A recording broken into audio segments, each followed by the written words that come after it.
আপনি জানেন কি বাংলাদেশের বাজেটের ইতিহাস শুরু হয় মহান মুক্তিযুদ্ধের মধ্য দিয়ে। ১৯৭১ সালের ১৯ জুলাই মুজিবনগর সরকার দেশের প্রথম বাজেট উপস্থাপন করে।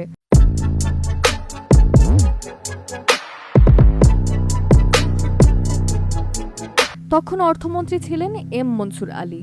বাজেটের মূল উদ্দেশ্য ছিল স্বাধীনতার যুদ্ধ পরিচালনা এবং জরুরি ব্যয় নির্বাহ।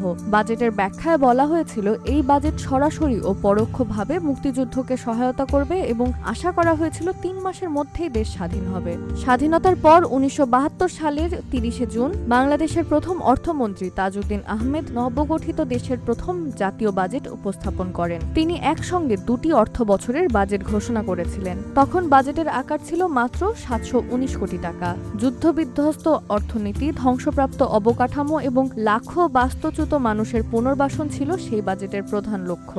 বাজেট বক্তৃতার শুরুতেই তাজউদ্দিন আহমেদ বলেছিলেন, নির্বাচিত প্রতিনিধিদের সামনে নয়, রেডিও টেলিভিশনের মাধ্যমে বাজেট উপস্থাপন করতে হচ্ছে। তবে আশা করি ভবিষ্যতে আর কখনো এভাবে বাজেট উপস্থাপন করতে হবে না। তার বাজেটে পুনর্গঠন, পুনর্বাসন এবং আত্মনির্ভর অর্থনীতি গড়ার রূপরেখা তুলে ধরা হয়। তাজউদ্দিন আহমেদের পর A R Malik, Ziaur Rahman, Mirza Nurul Huda, M Saifur Rahman, Abdul Muhith, Shah M S Kibria, H M Mustafa Kamal সহ মোট ১৩ জন অর্থমন্ত্রী বা অর্থ মন্ত্রণালয়ের দায়িত্বপ্রাপ্ত ব্যক্তি বাজেট উপস্থাপন করেছেন। গত ৫৪ বছরে বাংলাদেশের অর্থনীতি যেমন বদলেছে, তেমনি বদলেছে বাজেটের আকার ও অগ্রাধিকার।